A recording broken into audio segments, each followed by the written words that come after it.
তুফানের day 15 box office collection কিরকম কি কালেকশন করতে পারলো গতকালের ডেটে এই সিনেমাটা? বন্ধুরা, বাংলাদেশে বিক্ষিপ্তভাবে বৃষ্টি হচ্ছে, ওয়েদার কন্ডিশন খুব একটা ভালো নয়, কিন্তু তারই মধ্যে যে কালেকশনটা গতকালও তুফান হোল্ড করেছে সেটা আউটস্ট্যান্ডিং একটা কালেকশন বলবো, কিন্তু বাকি দিনের তুলনায় কালেকশনটা কিন্তু একটুখানি ড্রপ করেছে, এটা একদম সত্যি কথা। কতটা ড্রপ করলো, কিরকম কি কালেকশন হতে পারে, সবটা নিয়ে কথা হবে এখন এই ভিডিওতে। হ্যালো আমার সাকিবিয়ান ভাইরা বোনেরা, আশা করছি তোমরা সবাই খুব ভালো আছো। প্রথমেই বলি সকলকে ভেরি গুড মর্নিং। আজকে বাংলাদেশের সময় ঠিক সকাল 11:35 সময় কিন্তু চলে আসবে কণ্ঠসঙ্গীত শিল্পী কনাদির পডকাস্ট ইন্টারভিউ সেশন, তো তোমরা অবশ্যই দেখো, আশা করছি তোমাদের ভালো লাগবে। এখন আমরা চলে আসি বক্স অফিস কালেকশন রিপোর্ট নিয়ে। আগে আমরা কথা বলি মাল্টিপ্লেক্স চেনে গতকাল ছবিটা ডে 15-এ কীরকম কী কালেকশন করতে পারলো। ক্রেডিট দেবো বিএমআর পেজকে, তারা কিন্তু প্রত্যেক দিনের মতন গতকালও বক্স অফিস কালেকশন ড্রপ করেছে তাদের তরফ থেকে। Toofan day 15 box office collection, total collection হয়েছে 46,53,000 টাকা। এতদিন কিন্তু আমরা দেখছিলাম 52 লাখ, 53 লাখ, 56 লাখ এরকম করে করে বক্স অফিস কালেকশন হতে, তো সেখান থেকে দাঁড়িয়ে কিন্তু 5-6 লাখ টাকার একটা ড্রপ আমরা গতকালের ডেটে দেখতে পাচ্ছি। 46 লাখ টাকার বক্স অফিস কালেকশন হয়েছে 46,53,000।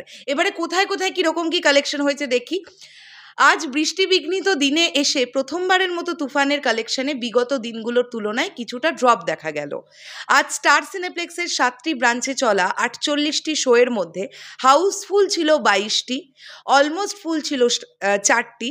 অন্যদিকে লায়ন সিনেমাসে চলেছে 11টি, চট্টগ্রামে সিলভার স্ক্রিনে 5টি, বগুড়ার মমিনে 3টি, গ্র্যান্ড সিলেটে 3টি এবং রাজশাহী গ্র্যান্ড রিভারভিউ 3টি শো চলেছে, কোনো শোই হাউসফুল যায়নি।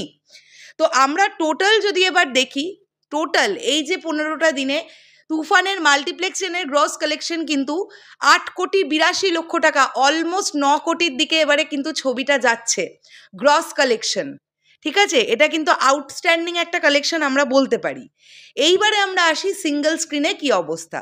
দেখো বন্ধুরা, সিঙ্গেল স্ক্রিনেও যে একটু কালেকশন ড্রপ করবে এটা স্বাভাবিক ব্যাপার, কেননা এই যে যেভাবে বৃষ্টি হচ্ছে চারিদিকে বাংলাদেশের, সিঙ্গেল স্ক্রিন এরকম অনেক আছে যেখানে যাতায়াতের রাস্তায় জল জমে যাচ্ছে। অনেক তো সিঙ্গেল স্ক্রিন আমি এরকমও দেখলাম যে মানুষ যেখানে বসে সিনেমা দেখবে সেখানেও জল জমে যাচ্ছে। তো এরকম একটা আবহাওয়ার বৈরিক পরিবেশের মধ্যে স্বাভাবিকভাবেই মানুষ বিনোদনটা কি করে খুঁজে পায়, তাই না? কত মানুষ কিভাবে বৃষ্টির হাত থেকে বাঁচবে সেই চেষ্টা করছে, তো সেখান থেকে দাঁড়িয়ে কালেকশন ড্রপ করবে, এটা স্বাভাবিক। আমার ধারণা গতকালের ডেটে সিঙ্গেল স্ক্রিন থেকে মোটামুটি কালেকশন কিন্তু হয়েছে 75 থেকে 80 লাখ টাকা, এর থেকে বেশি হবার কথা নয়।